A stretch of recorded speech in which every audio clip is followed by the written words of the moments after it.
My name is John Richmond with Atlas Free, and I want to share with you some news about a recent Supreme Court case that was just handed down at the end of last term.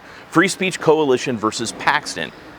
The challenge that they were dealing with was the reality that children today have unfettered universal access to an unlimited amount of pornography. And it didn't used to be that way.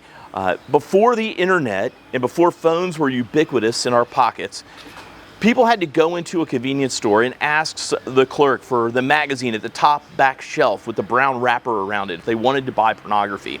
And the clerk would check someone's ID, make sure they were of age, and wouldn't sell pornography to children. Well, that's not the case anymore.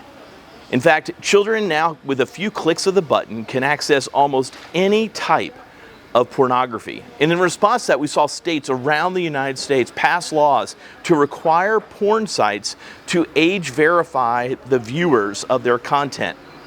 And those laws were challenged. They were challenged by the Free Speech Coalition, which is a trade association of adult industry, porn stars, and distributors and platforms. And they challenged a law, particularly Texas's law, saying that it violated the First Amendment right to free speech.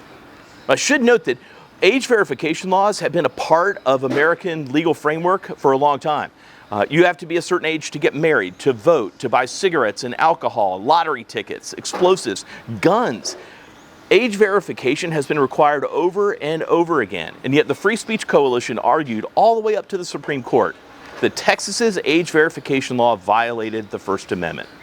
Well, we got a decision on Friday afternoon, and the majority of the court said, no, Texas's law can stand, that we can actually put this burden upon the porn industry, that they have to bear the burden of requiring age verification. A huge win for parents, a huge loss for the porn industry.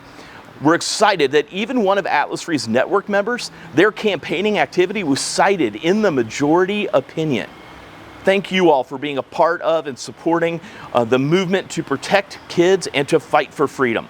Thanks for being a part of the Atlas Free community.